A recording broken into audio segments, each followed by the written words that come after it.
I'd like to welcome you to our presentation here from Creston Reeves about changes to audits that are coming up.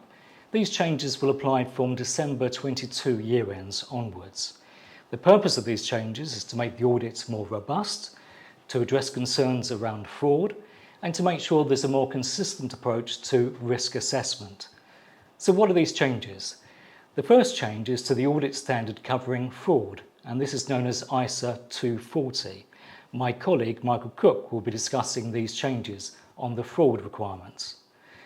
The next change is to ISA 315. This is to do with how the auditors assess audit risk. So we'll look at the changes on that as well and the impact it has on the audit. Finally, we'll be considering what this means for us as auditors, but more importantly, what this means to you as the audit client. I'd now like to introduce my colleague, Michael Cook. Thank you, Peter. So we begin with ISA 240, which deals with the auditor's responsibilities relating to fraud. The revised standard is effective for periods beginning on or after 15th of December 2021, meaning 31st of December 22 year ends for most of us. Whilst this standard deals with an auditor's responsibilities relating to fraud, it specifically expands on how ISA 315, identifying and assessing the risks of material misstatement, and ISA 330, the auditor's responses to assess risks, are applied in relation to risks of material misstatement due to fraud. The revised UK standard aims to make auditors' obligations clearer, to enhance the risk assessment they carry out, and to set clearer requirements for what the auditor then does. ISA 240 has been significantly updated for the first time in 16 years.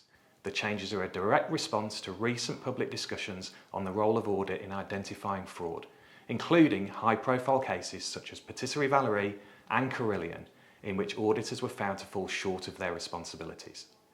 The need for change was also highlighted in the independent review by Sir Donald Brydon into the quality and effectiveness of audit. Occasionally, the FRC moves in advance of international standards to revise a UK version of a standard, which is the case with these revisions to ISA 240. When the FRC issued its revised ISA 240, it explained it was doing so to address urgent stakeholder concerns in the public interest due to misunderstandings around the auditor's responsibilities in respect of fraud. The revisions do not alter the scope of audit when it comes to fraud, but it seeks to clarify the auditor's role and objectives. The revisions also do not change the emphasis on directors' responsibility in tackling fraud. The primary responsibility for the prevention and detection of fraud rests with both those charged with governance of the entity and its management. It is important that management, with the oversight of those charged with governance, place a strong emphasis on both fraud prevention, which may reduce opportunities for fraud to take place, and fraud deterrence, which could persuade individuals not to commit fraud because of the likelihood of detection and punishment. This involves a commitment to creating a culture of honesty and ethical behaviour, which can be reinforced by an active oversight by those charged with governance. This oversight includes considering the potential for override of controls or other inappropriate influence over the financial reporting process. The auditor is responsible for obtaining reasonable assurance that the financial statements taken as a whole are free from material misstatement, whether caused by fraud or error. Reasonable assurance, remember, is a high but not absolute level of assurance. And owing to the inherent limitations of an audit, there is an unavoidable risk that some material misstatements of the financial statements may not be detected, even though the audit is properly planned and performed in accordance with the ISAs. So what are the key changes? Whilst the audit standard revisions do not alter the fact that the primary responsibility for the prevention and detection of fraud rests with the entity's management, they do emphasise that UK auditors will be expected to challenge the management's assessment and the audit evidence provided more robustly, and in turn for this to be documented on the audit file. There are a number of detailed revisions in ISA 240, but in our view the most significant are an increased focus on internal audit team discussions, which take place before and during the audit testing phase, and a new requirement to consider whether additional forensic expertise is required. The engagement team must consider, for every engagement, whether they have the specialist knowledge and expertise they need to carry out an effective risk assessment for an audit that may have indicators of fraud. This is not to say that every single audit has to have a forensic accountant, but it now becomes part of the overall risk assessment and planning for each engagement.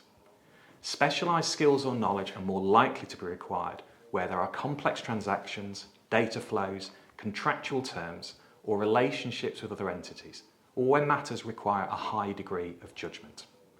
The engagement team will need to make inquiries of those within the entity who deal with allegations, if any, of fraud, raised by employees or other parties. And this may be management, or in larger organisations, may be those with staff whistleblowing hotlines, for example. In particular, the auditor must design and perform further audit procedures in a manner that is not biased toward obtaining audit evidence that may be corroborative or toward excluding audit evidence that may be contradictory. The auditor must also investigate further if there is cause to believe that a record or document may not be authentic. Several standards now include a stand-back provision, which require auditors to consider all of the work done during that audit and consider all evidence in the round. Auditors must not only assess whether they have sufficient appropriate audit evidence, but also consider whether they've done enough to seek out contradictory as well as corroborative evidence. Thank you, Michael. Now we move to our second topic, the second auditing standard that has changed, and this is ISA 315 regarding risk assessment. The same with the one that Michael just described, ISA 240 on fraud, the commencement period is the same at December 22 year ends onwards. What we see with this new auditing standard on ISA 315 and risk assessment is a much more granular approach to the previous guidance we've had. We see the auditing standard has itself almost doubled in size. It's now 200 pages of detailed guidance to auditors. So a lot of information to absorb here. So this new auditing standard gives us much more guidance about risk assessment and how the auditors need to approach this and document it on their audit files. So let's share with you then an overview of these new requirements and how they will impact the audit process itself and how the auditors interact with you, the audit client. The first point to be aware of is that there's an introduction of a new inherent risk factor that the auditor has to assess. So we have a risk factor at the financial statements level, but also we have to consider the assertion level. And that's broken down into the inherent risk and the control risk. A new concept that the standard introduces is called the spectrum of risk. As you would imagine, as the audit risk goes up the spectrum, more audit evidence and better quality audit evidence has to be collected to address that risk. There's a great more emphasis as well on controls, understanding what controls management have applied, particularly around IT as well. And as Michael described, there's this new stand-back requirement.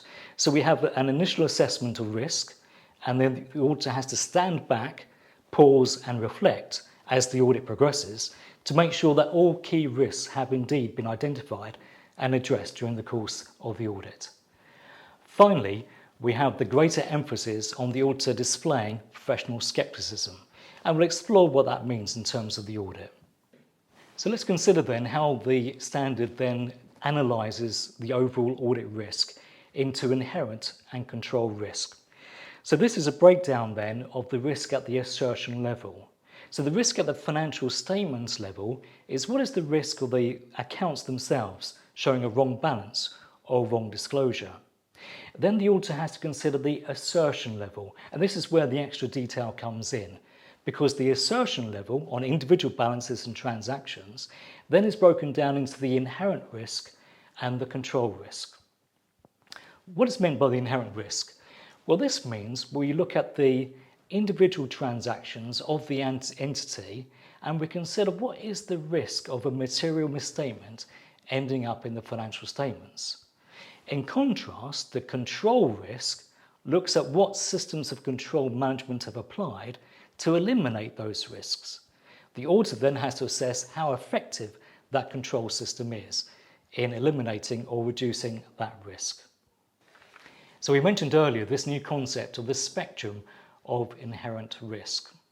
What do we mean by this? Well, it's a new way of measuring the risk. The auditor has to consider the likelihood of the risk and also the magnitude. Plotting these two gives us the spectrum of risk that needs to be addressed. And as you would imagine, as it moves up the spectrum, the higher the risk, then the quality of the audit evidence and the amount of audit evidence accumulated has to be greater. This is a new consistent way of measuring risk in terms of the inherent risk when we look at the transactions, the balances, and the disclosures in the financial statements. One of the features of this new risk assessment is the greater emphasis there is on the control systems that management have put into place, particularly information technology and IT applications, and how they use to collect data which ultimately ends up in the financial statements. So for the auditor, there is much more prescription as to the details that has to be accumulated and documented on the audit file. This means there's greater input from the management as well, because they've designed these systems of control in the first place. So management now have to explain clearly what the control systems are. The auditor has to document them, understand them, and then test their knowledge to make sure that the controls are working as described by management. So we can see how this will require more time and effort from the audit team, but also from the audit client themselves as well, as they share their documentation, their understanding of the control systems that they have designed. So the new auditing standard then requires a greater understanding of the control activities being applied by management. So the auditor identifies the significant risks, then documents and understands the control systems that the client has put into place. And what controls are there over the journal entries as the accounts themselves are compiled? So that's a key control test that auditors will now be looking at. And then we'll be looking at how effective are these controls actually in practice. And the auditor will then consider other controls as appropriate as the audit progresses. As we mentioned before, there is this requirement then for the auditor to stand back, to reflect and to pause. So when the first significant risks were identified, the auditor now needs to consider, as the audit progresses, have we identified all significant risks? Or have new ones emerged that the audit plan needs to be flexed to address? And there's an increased emphasis on professional skepticism. What do we mean by this? Well, as the auditor accumulates audit evidence, he needs to make sure that there's no bias. Is the auditor looking for audit evidence that corroborates what the management have told us? That would be wrong, because that would show bias. Equally, the auditor should not look for evidence that contradicts management. So the auditor needs to approach the accumulation of audit evidence with an open mind, having a professional, sceptical attitude applied. Let's review then the key changes that we've discussed in ISA 315 to do with risk assessment. We've seen that there is now a separate assessment of the control risks and the inherent risks. We've looked at this new concept of this spectrum of risk, how we have to measure the likelihood and the magnitude of a risk. How there's a greater emphasis on understanding all the IT systems and IT applications that management have used. And then this new requirement to stand back, pause and reflect and adapt the audit plan if necessary.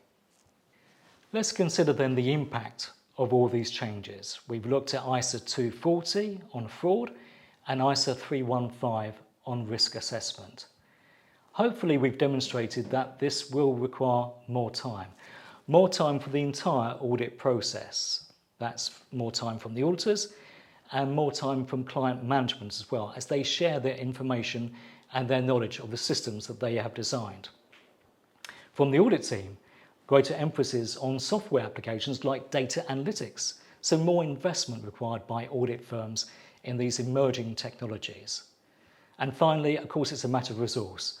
We need to make sure that adequate resource is put into the audit effort, both from the audit team and also from client management. It is making more demands on both sides of the equation, the client and the audit team. Well, I'd like to thank my colleague Michael Cook for explaining to us the changes around fraud that are coming, and thank you for sharing your time with us as well. And as ever, if you would like more information about these changes or other audit matters, please contact your usual Crest & Reeves contact, and we look forward to seeing you shortly.